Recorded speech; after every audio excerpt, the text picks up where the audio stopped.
De la maison de santé de Saint-Rémy de Provence, où il s'était fait volontairement admettre le 8 mai 1889, et où il devait séjourner une année, Vincent Van Gogh pouvait écrire à sa mère. Il me semble que dans la vie d'un artiste, faire des tableaux suffit. Dès que les forces lui reviennent, entre les crises qui l'abattent, il peint, trouvant dans le travail le meilleur paratonnerre contre la maladie. Il peint et il écrit. Sa correspondance, largement conservée et publiée, est une source inestimable pour suivre jour après jour sa vie et ses réflexions sur l'art. Il l'adresse à ses amis peintres, à sa famille en Hollande, à son frère Théo surtout, de 4 ans son cadet, marchand de tableaux pour la maison Goupil à Paris. Théo, qui l'encourage, l'aide de subsides réguliers, en échange de quoi Vincent tient à lui envoyer ses toiles. Vincent peint sans quitter sa chambre et fait volontiers des répétitions de quelques-unes de ses œuvres antérieures qu'il considère comme les plus réussies. Par exemple, La chambre à coucher, celle qui est entrée au musée du jeu de paume en 1959, provenant de la collection Mazzucata, est l'une des deux qu'il exécuta en septembre 1889, d'après la peinture faite en Arles, un an auparavant. L'autre exemplaire est conservé à l'Institut d'art de Chicago. Vincent avait envoyé la première version à Théo et la savait endommagée. Mais il n'en pense pas moins, le 9 juin 1889, à lui donner un pendant. Un paysage d'une simplicité extrême, un champ de blé ravagé par un orage, avec un gros nuage en haut. Contraste des sujets, l'orage sur la nature et le calme apaisé de l'espace clos de la chambre. Contraste des couleurs, les ocres et les gris du paysage et les couleurs éclatantes de l'intérieur. Telles sont souvent pour Vincent les qualités nécessaires à un regroupement significatif d'œuvres. Il se fit renvoyer la toile de la chambre à coucher pour la repeindre et finalement la copia. Pourquoi ce motif a-t-il une telle importance pour Vincent? Et dans quelles circonstances a-t-il choisi de peindre ce lieu intime, sa chambre? C'est toute l'histoire de son installation en Arles, sa quête désespérée de paix et de lumière. C'est pour cela qu'en février 1888, il a quitté Paris qu'il ne supporte plus, après 2 ans d'un séjour par bien des côtés positifs. Il a rencontré de nombreux artistes, Toulouse-Lautrec, Émile Bernard, Gauguin et d'autres. Sa manière a changé. Certes, il a tenté sans succès de vendre quelques toiles déposées chez Théo ou chez le père Tanguy, marchand de couleurs de la rue Clausel.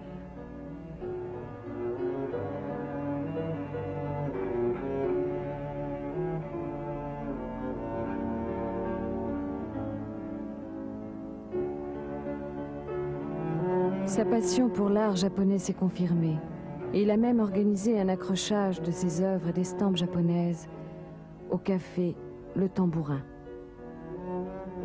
Il a laissé un éclatant portrait de la patronne, l'italienne, Agostina Segatori, où flamboient déjà les rouges, les bleus, les verts, les jaunes surtout, qu'il devait tant utiliser en Arles.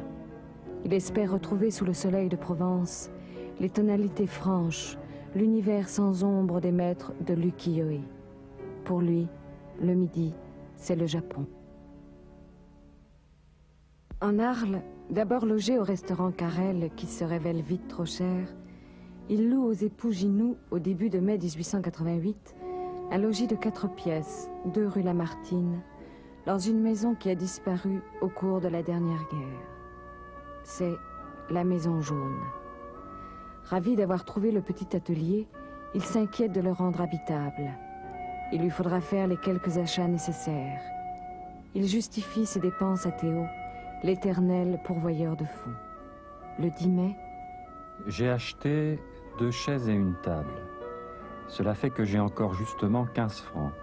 Je te prie donc de m'envoyer encore de l'argent. Et puis, je ferai un atelier ici, qui durera, et où au besoin on puisse encore caser un autre peintre.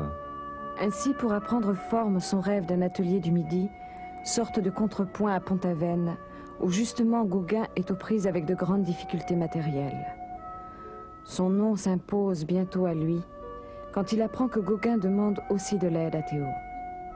Si Gauguin veut venir ici, il y a les 2 lits ou les 2 matelas que nous devons acheter absolument alors, et pour le même argent que je dépense à moi seul, nous vivrons à 2.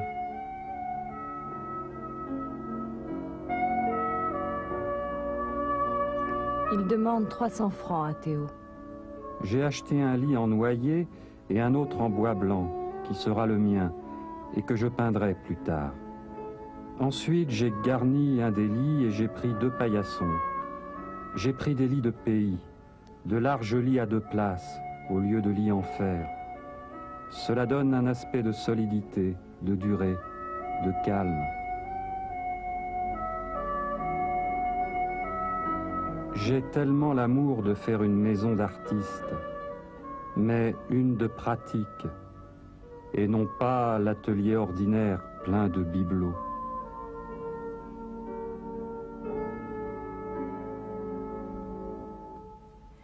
Les photographies du temps nous montrent en effet l'accumulation de meubles, de tentures, d'accessoires dont s'entouraient alors les artistes.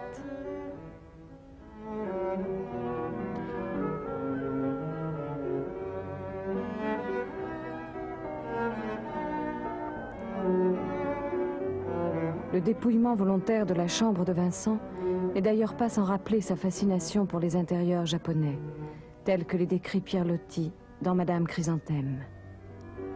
Il lui devenait insupportable de continuer à vivre en voyageur dans les cafés.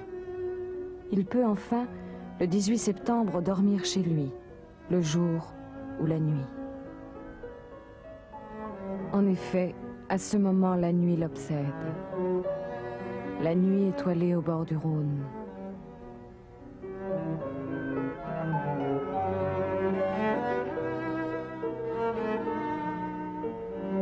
Ou celle qui sert de fond au portrait de son ami, le peintre belge Eugène Bock. Nuit merveilleuse, aux nuits tristes comme celle du café de nuit. Le soir, à la lumière des lampes jaunes, il juxtapose rouge et vert. Pour rendre l'atmosphère de fournaise infernale, comme la puissance des ténèbres d'un assommoir.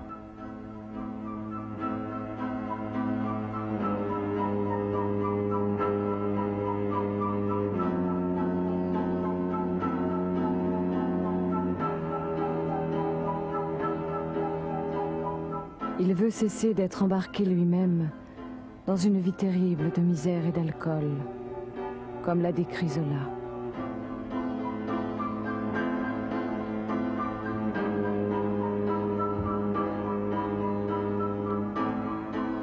Quel contraste entre cet univers tourmenté et cette chambre si sereine, les volets à demi tirés laissant à peine filtrer le soleil de la place.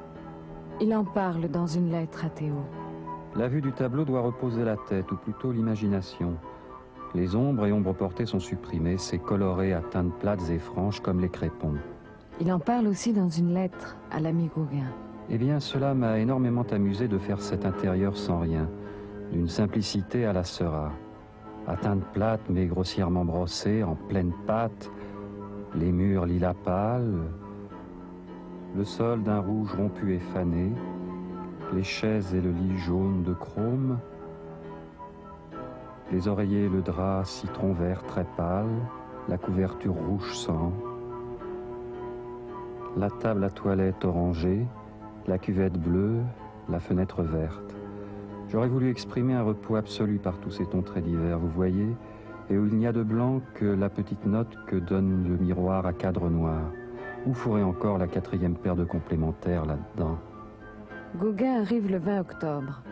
Quelques œuvres de Vincent portent la marque de leur travail commun, tel le portrait de Madame Ginoux, la femme de son propriétaire, l'Arlésienne.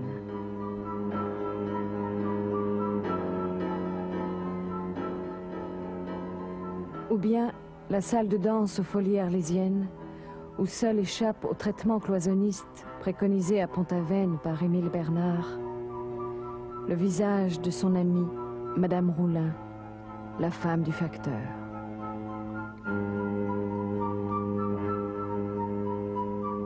Mais ces temps d'euphorie ne durent pas.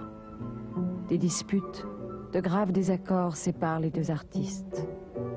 Gauguin veut partir.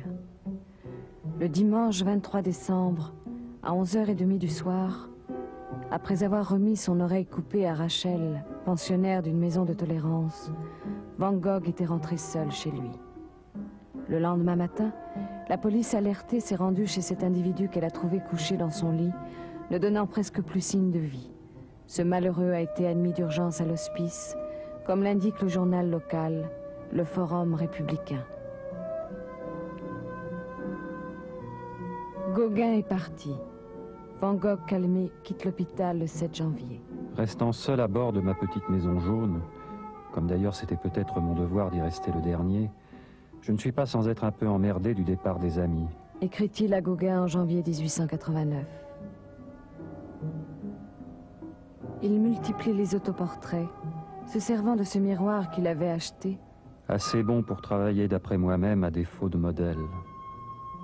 L'un d'eux le montre la tête encore bandée, le visage se détachant sur une de ces japonaiseries colorées qu'il avait fait venir de Paris pour décorer sa maison d'artiste.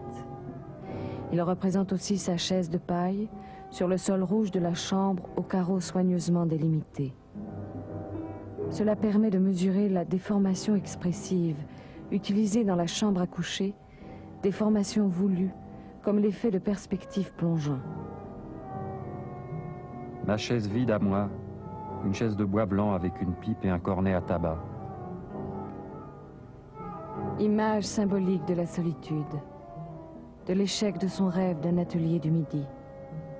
Solitude qui le mène au suicide à la fin de juillet 1890, dans les champs de blé d'Auvers-sur-Oise. En quelques années, entre 1885 avec les sombres mangeurs de pommes de terre et 1888-89 avec les recherches colorées de Provence, Van Gogh a exploré les possibilités expressives de la couleur et changé, même si ses contemporains ne se rendirent compte qu'au lendemain de sa mort, le cours de l'histoire de la peinture.